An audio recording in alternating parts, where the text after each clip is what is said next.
contacto con la región. Argentina vivió otro fin de semana intenso a nivel político.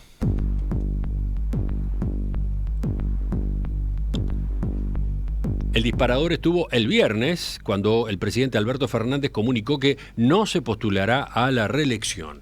Lo hizo mediante un video que difundió en horas de la mañana en sus redes sociales oficiales. El próximo 10 de diciembre de 2023 es el día exacto en que incumplamos 40 años de democracia.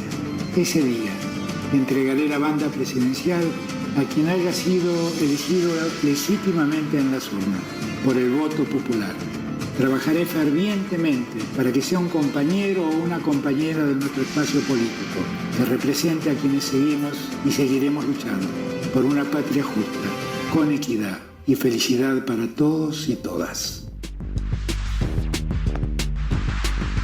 La definición del presidente Fernández, que era motivo de intensas especulaciones desde hace meses, se produjo en momentos de agravamiento de la crisis política y económica, con los aumentos fuertes que tuvo el dólar blue en la semana pasada, en medio de rumores de cambios en la conducción del equipo económico. Ahora el oficialismo debe determinar quién será su candidato, cuando la vicepresidenta Cristina Fernández de Kirchner ya había asegurado que no competiría, y cuando no aparece otro nombre claro, mientras en la oposición está cada vez más firme el libertario Javier Milei. Vamos a poner foco en lo que está ocurriendo en nuestro vecino. Vamos a charlar en los próximos minutos con nuestro corresponsal, Fernando Gutiérrez. Fernando, ¿qué tal? Buen día. ¿Qué tal, Emiliano? Buen día, oyentes de Perspectiva. Sí, fue otro de esos fines de semana con mucha información, política, economía. La verdad es que el anuncio del presidente confirmó lo que todos esperaban, porque no fue una sorpresa que no buscaría una reelección. El presidente tenía una intención de voto muy baja, de manera que muy pocos en el peronismo apoyaban su candidatura. Sin embargo, él tenía razones de peso para prolongar esta definición, a ver, ¿cómo es eso? Suspenso. Sí, ¿por qué? ¿Por qué demoró Claro, tanto? Él quería por lo menos esperar hasta fines de mayo, comienzos de junio, dado que a fines del mes de junio es cuando se inscriben formalmente las candidaturas. Y a Alberto Fernández le quedan por delante 8 meses de gestión, que en la Argentina de hoy es muchísimo tiempo. Y él quería evitar eso que se conoce como el síndrome del pato rengo, le llaman los politólogos, es decir, ese típico vacío de poder que sufren los presidentes en el último año de su gestión cuando no tienen chances de ser reelectos. Y lo que forzó a Alberto Fernández a adelantar la decisión fue justamente ese clima de nerviosismo del mercado financiero, porque después de la escapada del dólar hubo un montón de rumores que incluían, por ejemplo, la renuncia del ministro de Economía Sergio Massa, que incluían posibles medidas de emergencia como una devaluación, y hasta se llegó a hablar sobre la entrega adelantada del poder. Ajá. Fue por eso que ¿Y cómo ayudaba esta decisión que comunicó Fernández de que no va por la reelección? ¿Cómo encaja en ese contexto? Bueno, el mercado financiero quería algunas señales claras, contundentes, de continuidad institucional, como mínimo de unidad dentro del gobierno, porque se había hablado sobre diferencias en cuanto a la conducción de la economía. Fue por eso que la semana pasada vimos una reunión del presidente y el ministro Massa, que difundieron una foto de un encuentro que mantuvieron en la residencia de Olivos para tratar la marcha de la economía y las negociaciones con el Fondo Monetario Internacional. Se difundió esa foto como forma de comunicar unidad dentro del gobierno. También se difundió una foto de Sergio Massa con Miguel Pez, el presidente del Banco Central, porque había habido rumores sobre desavenencias entre ambos.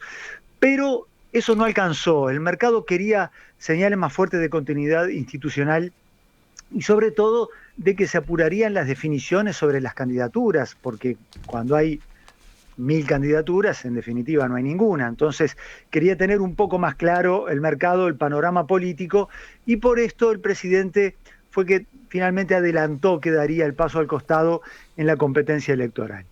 Con el presidente, cuando estaba todavía teóricamente en carrera, nadie en el peronismo se animaba a desafiarlo formalmente en una interna. En cambio ahora, ya con el presidente fuera de la competencia, emergen un puñado de candidatos, incluyendo a la propia vicepresidenta Cristina Kirchner, que es sobre quien ahora están puestas todas las miradas del ámbito político. A ver, Fernando, profundicemos en eso, si te parece, ¿no? ¿Qué chances hay de que Cristina Kirchner entonces vuelva a postularse, teniendo en cuenta también lo que ella misma había manifestado, ¿no? Que no estaba dentro de sus intenciones.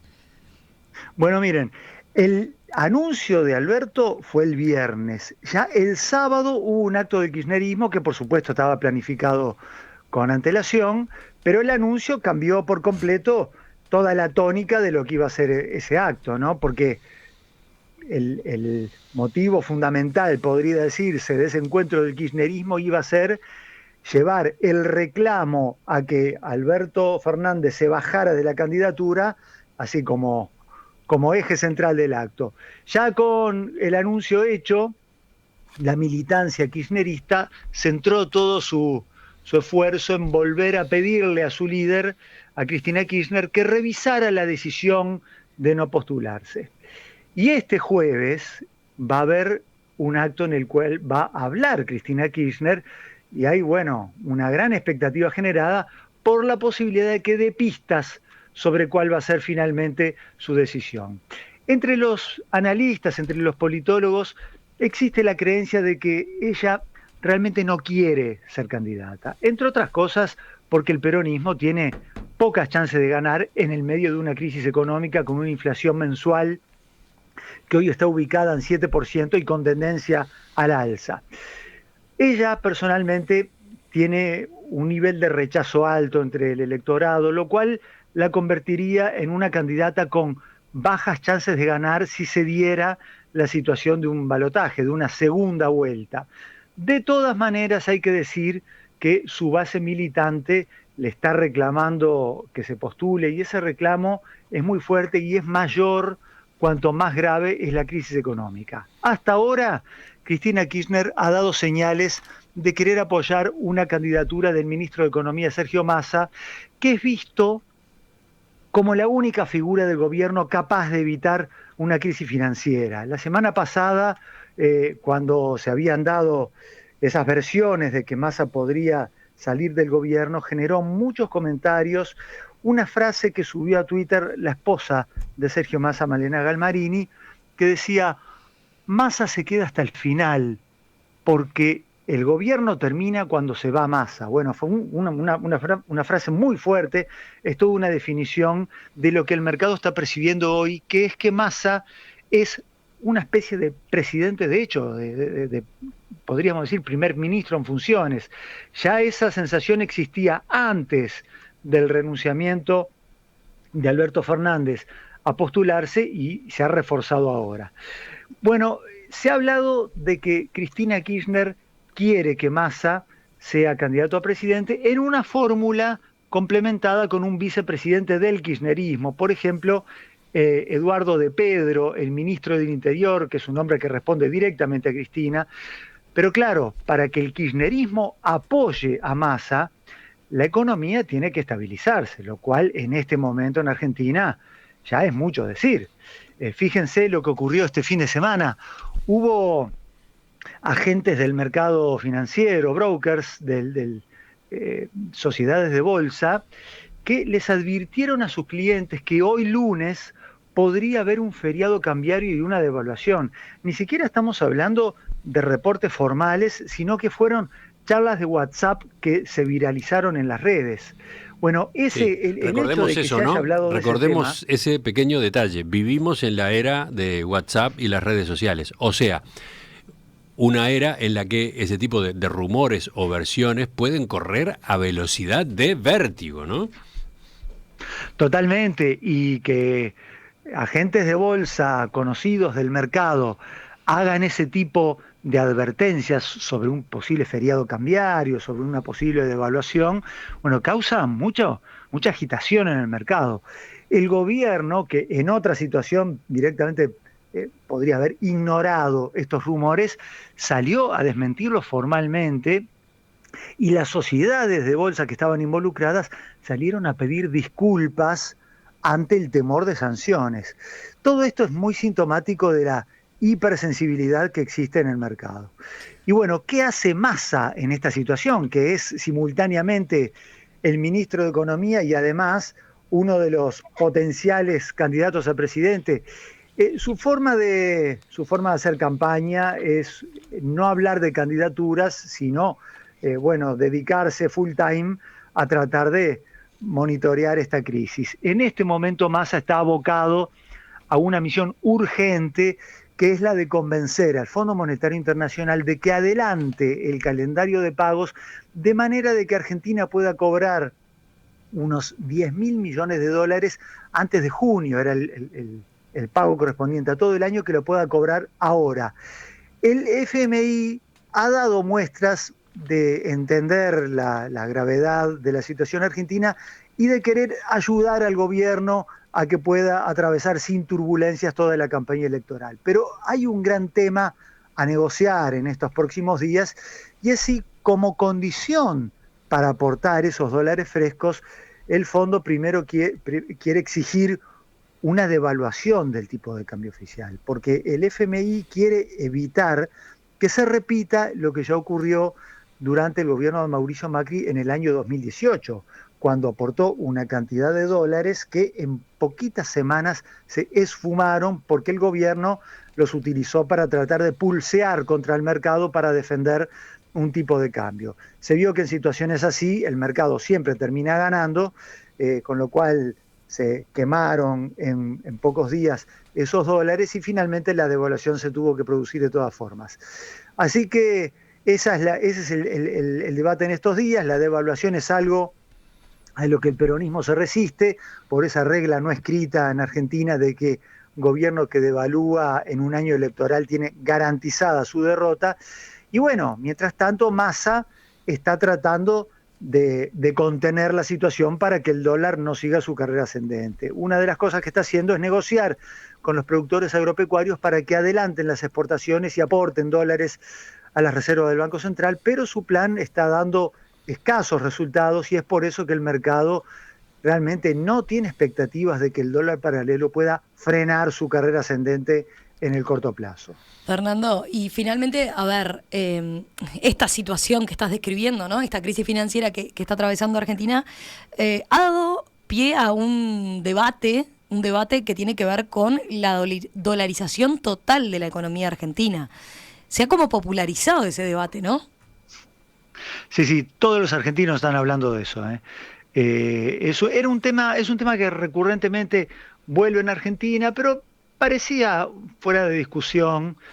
Sin embargo, ahora, un poco empujado por la crisis y otro poco porque lo impulsó el candidato liberal Javier Milei, que está subiendo en las encuestas, otra vez ha ganado protagonismo y es objeto de debate cotidiano en los medios de comunicación, en las redes sociales, en los foros empresariales, en las charlas y debates entre los economistas. Se discute sobre si se puede o no se puede dolarizar y en caso de que se haga este cambio, ¿cuál sería el tipo de cambio al que se convertirían los pesos?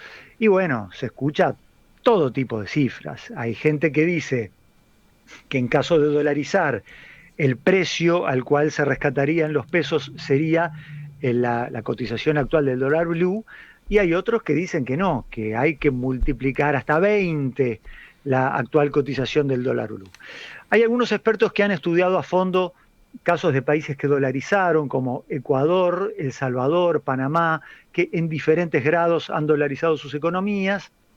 Se discute sobre cuáles fueron las consecuencias y las ventajas y los costos de esta dolarización. Hay economistas que advierten que si Argentina dolarizara, eso significaría una gran licuación de los salarios y las jubilaciones, y la verdad es que nadie se pone de acuerdo. Hay economistas que dicen que es imposible que con las mínimas reservas que hoy tiene el Banco Central pueda comprar toda la base monetaria de la economía argentina, pero también están los que recuerdan que los argentinos, los ahorristas, mantienen fuera del sistema financiero unos 400.000 millones de dólares, casi el PBI de la Argentina, de los cuales por lo menos la mitad de esa plata están en dinero físico, en billetes de dólares, guardados en caja de seguridad. Esto torna a Argentina en el país con mayor cantidad de billetes en presencia física después de Estados Unidos en el mundo. Bueno, uno de los que curiosamente se pronunció en contra de la dolarización fue Domingo Cavallo, algo que llamó la atención porque estamos hablando del creador de la convertibilidad 1 a 1 de los años 90. Sí, en él estaba pensando mientras hacías ese cuento, Fernando. Claro, él no es que conceptualmente esté en contra, pero él dice que es una discusión que se está dando a destiempo, porque antes de hablar de dolarizar hay que hacer reformas estructurales en la economía. Y de hecho, cuando él instauró aquella convertibilidad, se había hecho antes una gran licuación que había llevado a un equilibrio fiscal por las malas, llamémosle, ¿no? Después de una gran devaluación. La cuestión es que en la medida en que la inflación se agrava, este tema de la dolarización va ganando protagonismo y promete ser uno de los debates centrales en la campaña electoral. Con ese clima que se está esperando con ansiedad la apertura de los mercados esta semana, porque bueno, se especula que el dólar blue puede continuar al alza y en la medida en que esa situación se agrave, el tema de la dolarización realmente empieza a ganar más peso y la gente que antes creía que era un tema con pocas chances de poder concretarse, empieza a tomárselo un poco más en serio, ¿no? Capaz que sobre el final podemos agregar algo sobre Javier Milei, sobre este dirigente político ascendente que está impulsando esa idea. ¿Cómo viene, en pocas palabras, el cuadro político electoral? ¿Cómo está el posicionamiento? Fíjate que en esta crónica que hiciste no hablaste nada de la oposición, de lo que podríamos llamar oposición formal, ¿no? Del macrismo, etcétera. Sí, bueno, Javier Milei ha ganado mucho protagonismo. Es un poco confuso todavía el panorama de las encuestas porque vemos encuestas que afirman cosas diferentes. En general se le atribuye a Milei entre 23 y 25 puntos de intención de voto. Dependiendo de las encuestas que uno mire, eso lo pondría ya en un escenario de disputar una segunda vuelta y estaría dejando tercero al peronismo. Lo cual, por supuesto, es lo que hace también que el tema de la dolarización haya ganado protagonismo.